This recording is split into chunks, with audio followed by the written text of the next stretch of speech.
Welcome to Fleet News Group podcast, where we talk about all things fleet and especially about sustainability measures. I'm Caroline Falls, and today I have the pleasure to speak with Greenpeace senior campaigner Violette Snow, who earlier this month announced that IKEA Fleet won number one position in the pro-environmental group's new Electrify Fleet rankings. I'm looking forward to learning more about that and also a new Greenpeace report about corporate fleets. So welcome, Violet. Great to be here. Thanks for inviting me. Firstly, tell us about this new rankings, the Electrify Fleet rankings, and why Greenpeace Australia Pacific decided to establish such a thing. Sure, absolutely. Perhaps I'll start with the second part of your question first on why we decided to look at corporate fleets and electrification.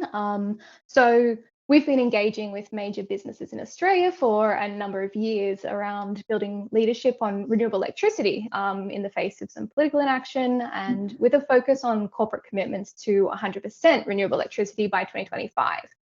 We actually wrapped up that work last year after seeing a huge leap forward. In fact, when I last counted, I think a quarter of ASX 200 listed companies, including 23 that we campaigned on, have already made a commitment to 100% renewable electricity. We're talking about the likes of Woolworths, Coles, the big four banks, Telstra, Bunnings, the list goes on. So we asked ourselves, what's the next opportunity for business to step up on emissions reduction? So as your listeners are probably aware, transport makes up almost 20% of Australia's emissions, which makes it the second or the third largest domestic source of climate pollution, depending on which year you pick the data from. So about 40 to 50% of new car sales every year are purchased by businesses and governments. And it quickly became really clear that electric vehicles powered by renewable electricity presented a powerful opportunity for many of the same companies that we'd already been engaging with. And that's how we got to electrify fleets. So we've gone back to them and we've ranked them on a number of commitments, including their renewable electricity, as well as their light vehicle commitments, trucking, supply chain, and leadership initiatives. Cool. So how do you compile the rankings? Like, how do you measure a corporate fleet emissions or where are you getting the information from? Do they complete a form or do you analyse some other public report? It's a good question. So I guess to start off with, we've ranked 30 companies across 5 customer-facing sectors, looking at retail, food and beverage, hire cars, finance, and a selection of kind of major utilities businesses. There's 5 key things we're looking for in the ranking, all related to leadership on renewable electric transport. So firstly, it's have they made a commitment to 100% renewable electricity, and 75% of the companies we've profiled have. Secondly, have they set a target to electrify 100% of their passenger and all that commercial vehicles by 2030? And we're looking at what are they doing about zero emissions trucking. We'd like to see companies setting targets to reach 100% zero emissions trucking by 2040 at the latest, with interim commitments to electrify light trucking or delivery vehicles much earlier. We kind of wrapped it all up by looking at, are they building commitments that align with the previous asks I just mentioned in their supply chain contracts or their procurement policies, and then also how are they leading beyond their operations? Have they engaged in positive advocacy, like submitting to the National Electric Vehicle Strategy? Are they supporting their staff and customers by providing EV charging or supporting public and active transport? So that's what it kind of looks like for the rankings. But on the data question, it is a really good question, particularly because unlike electricity, transport emissions data and fleet numbers are generally fairly inadequately reported and a lot less transparent than electricity. So to combat that, what we did is extensive research and analysis. We commissioned Evergy, a zero emissions transport consultancy, to run some numbers for us. We also had countless meetings with EV industry experts, representatives from peak body, and some of the decision makers within the companies themselves. So where that got to is the rankings themselves are a product of that, plus a survey we distributed to all of the companies and desktop research, so reading annual reports, sustainability disclosures, and the like. Wow, it sounds like a lot of work. I guess I'm curious, like, why just 30 companies? I mean, I can see it's a lot of work, but are you presenting all of them as like leaders or what? Yeah, the reason we've chosen these 30 companies is it is a snapshot of, particularly as customer-facing businesses. As Greenpeace, we have a lot of connections and a lot of supporters who are customers of these companies, who really care about who they're purchasing from. So that's one of the reasons. The other reason is we've kept it really focused upon those 30 companies across 5 sectors, because we see that there's a big opportunity for renewable powered electric vehicles in the leadership there because of the existing renewable electricity commitment. It really is a snapshot, and what we're looking to see is increased leadership from companies like that who are in a good position already. Okay, that really explained it well. So now can you tell us about what you found by analysing those 30 corporate fleets and why IKEA ranked top? Who came second and why? Sure. So we found that big companies have a long way to go in Australia, but that there is some really promising action happening from companies like IKEA who topped the rankings. So the findings basically confirmed our suspicions that corporate Australia are lagging behind in their progress towards zero emissions transport.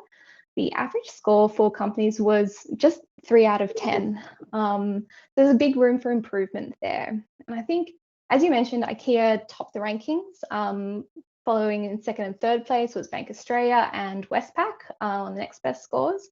But really, IKEA scored 9.5 out of 10 for its commitment to 100% electric or zero emissions delivery vehicles by 2025. They also have a commitment to 100% renewable electricity by 2025 and zero emissions trucking by 2040. They also provide free EV charging at most of their Australian stores as well. So they've stepped up, and I guess as a global multinational company, they've really benefited from the international leadership that we're seeing in other countries and places like Europe. I want to give Bank Australia an honourable mention in their second place, because in addition to having a fleet commitment, they've actually completely ruled out lending money to new fossil fuel vehicles from 2025, as well as taking action within their own operations. The major supermarkets are one that we get asked about a lot, I think, because our supporters, obviously, it's a place where you go every day, where you shop. They're very high profile, but unfortunately, they have a lot of catching up to do. So Woolworths and Coles only got 3 out of 10, and Aldi's lagging a bit behind them as well at 2 out of 10. So we're looking to see them step up on the fleet front and really support their communities in cleaning up transport and road pollution by electrifying their vehicles. Lastly, it's probably a good idea for me to mention who came last. People always ask that as well. But rental car company Avis unfortunately took out the wooden spoon. They only had a score. They're the only company who had a score of 0.0. I mentioned we didn't get a survey back from them after trying to contact them. We couldn't find any progress or commitments to electric vehicles or renewable electricity in our research at all. Avis, if you hear this, I'd love to chat. Reach out to me. Let's talk about what you can do. So how were the rankings received? I mean, apart from us, Fleet News Group, where the story's right on point for my podcast, which features circular economy and how it intersects with fleet. I mean, did you get, I realise it's only just been out a few days, but have you got the publicity that you wanted from it? Are you, getting the highlight on the fleet that you want? Yeah, we've had a really good reception to the campaign in newspapers across the country. There's been lots of great feedback from people in the industry. Customers of the big companies have already sent, I think, about 1,500 emails to companies asking for action, so they're getting on board. Our team was at Fully Charged over the weekend, the EV Expo in Sydney, and the reception was great there too. People were excited to see us engaging on this front. And, this is just the start. You'll see a lot more of us this year and in the space now the campaign is out in the world. Yeah, fantastic. Let's take a breather from fleets for a minute and just tell us generally about Greenpeace, like what it does globally, when it was founded, and how you, Violet, found your way into the organisation. Sure. So Greenpeace began in 1971 in Canada, when quite a brave group of people came together to protest US nuclear testing off the coast of Alaska. The group actually organized a boat and they set sail to Amchitka. I always pronounce that wrong. Sorry, maybe pronounced wrong. I think it's right. To bear witness, which is basically a Quaker tradition of silent protest. So they bear witness to the nuclear testing. Flash forward to today, and Greenpeace now has 50 years of activism and successful campaigns across the world under the belt, and it's become quite a big global network of independent campaigning organizations. We use peaceful protest and creative communications to expose global environmental problems and promote solutions that are essential to a green and peaceful future. So I work for Greenpeace Australia Pacific. So we focus we focus on issues in our region, including climate justice for Pacific peoples and stopping new fossil fuel projects, and then also climate solutions like renewable electricity or electric vehicles. So we're 100% independent and people powered. We don't take any money from corporations or government. And I think that's something that I really respect and appreciate about Greenpeace. I joined the organization in late 2021 because I guess at the end of the day, I really believe in a green and peaceful future. It's as simple as that. I've worked for government and other environmental NGOs. I have a Master of Sustainability and Environment. I guess I can honestly say I've never worked in such a deeply supportive, dedicated, and passionate environment with such a great group of people. So obviously loving it and enjoying being there. Oh, fantastic. The other thing I wanted to sort of talk to you about was this report that Greenpeace, I think is it Greenpeace Australia that's put it out, the Charging Corporate Action Case for Renewable Powered Electric Vehicle Fleets. So your headline, for that report is that by 2025, electric vehicles will be the cheaper option for corporate fleets when acquiring and operating new vehicles. So total cost of ownership, I guess. Did you want to talk to that point? Yeah, it's a great question, particularly considering how rapidly this space is advancing. As your listeners would know, corporate fleets are generally used more often and travel longer distances than personal cars.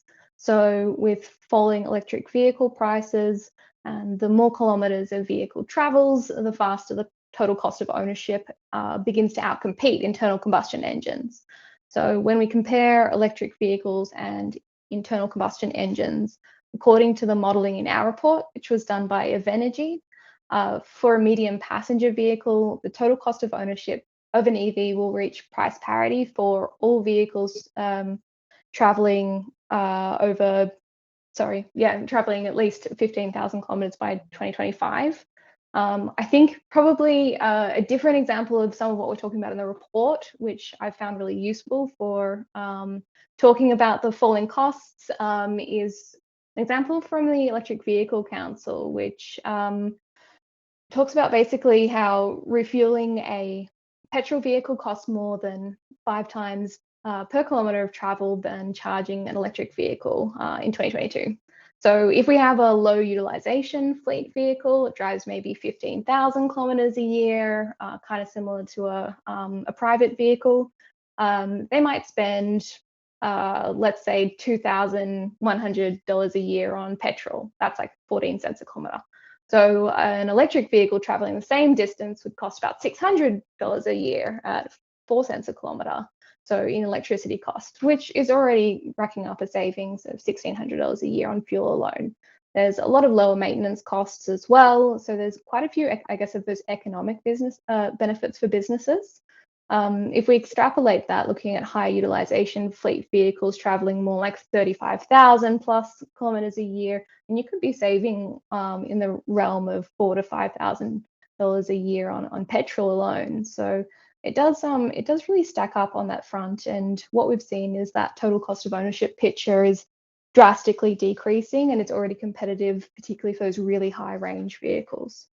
Yeah, excellent. So I'll try and remember to put a link to this report on the podcast article that I had, linked to this podcast.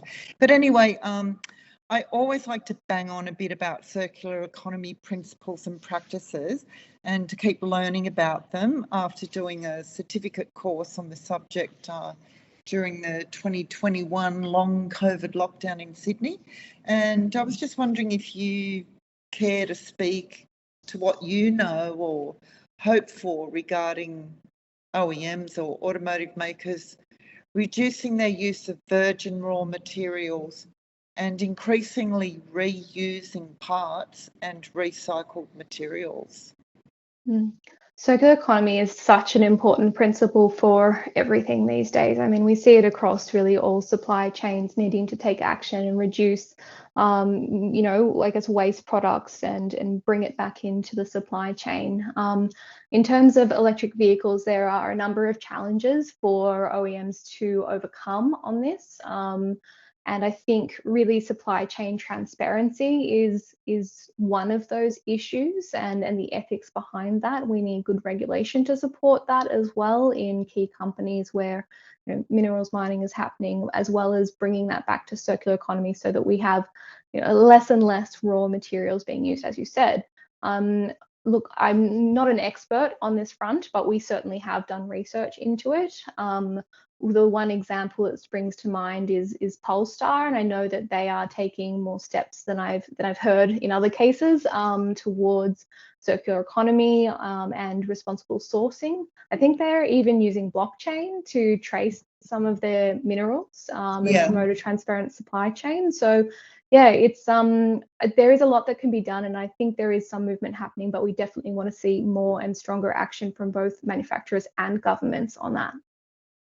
I just want to go back to something you mentioned earlier, where transport, is either number 2 or number 3 biggest emitter in Australia. And whatever it is, I understand that transport's set to overtake the energy distribution industry as a bigger emitter, largely because the energy transmission industry is moving faster to decarbonise. But in any case, transport, is a big emitter, has a big role to play, as you said. And I'm just wondering, though, are you encouraged by measures you see, or do you think more can be done and done quicker? I mean, and also considering that score is pretty sort of low, 3 out of 10 for your rankings. So, just talk. Are you happy or sort of a bit sad? Transport, it is the fastest growing source of climate pollution in Australia, and as you said, it makes up nearly 20% of our greenhouse gas emissions. It's a big problem, and I think there is still a long way to go, but I am seeing some hopeful progress on the horizon. Hopefully, for even this year, we should see some movement. So, I guess Australia is early, or much earlier in our journey, and well behind on the transition to EVs compared to other countries like the United States, Europe, even our neighbours over the ditch in New Zealand, who they've all got fuel efficiency standards to help back in that transition and support cleaner stock and lower emissions vehicles coming to Australia. So I guess there's twofold issues here. So government policy as well as business decision makers both have a pretty key role to play in addressing this issue in Australia, the way I see it. So on the policy side, it's been really encouraging to see the federal government taking steps towards a national electric vehicle strategy. And we know Australians really want strong fuel efficiency standards as part of that, because it will save them money on fuel. It'll prevent manufacturers from dumping polluting, lower quality vehicles here, and it will bring more EVs to Australia. On the other hand, for business, I think fleets are the quick win for transport decarbonisation in a lot of ways after you look at policy, because the large number of vehicles on the road, the outsized impact of their climate pollution, and their influence on the secondhand car market is an important one.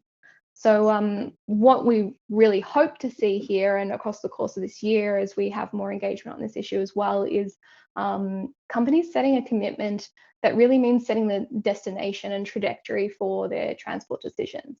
It sends a really strong signal to manufacturers, to governments, and to other businesses like charging providers, which gives them certainty to prepare and invest in the right infrastructure to support a business's transition.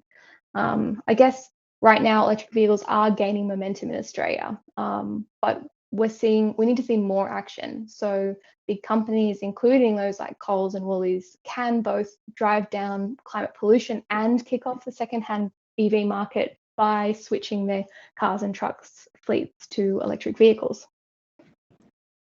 And finally, since you are a campaigner and you're targeting fleet, what is the key takeaway message you want our audience of fleet managers and companies running fleets to appreciate?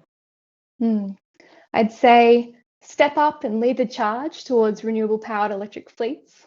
Target 2030 for all your light vehicles, and I'd say you have a responsibility and an opportunity as people who are closest to this issue and have the power to put us on track for clean, affordable, renewable powered transport. So you can make a difference here. Get on it and reach out to us. Thank you for your time today, Violet. I really loved having you on the show. It was fantastic. It's been great to be here and chat with you, and looking forward to seeing what the year brings.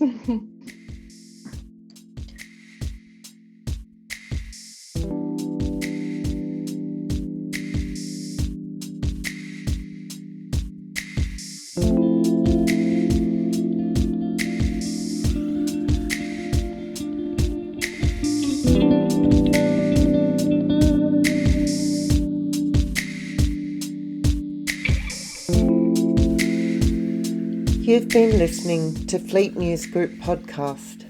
It was edited and produced by Isabella Fiorentino. You can follow us on Spotify. Just search for Fleet News Group.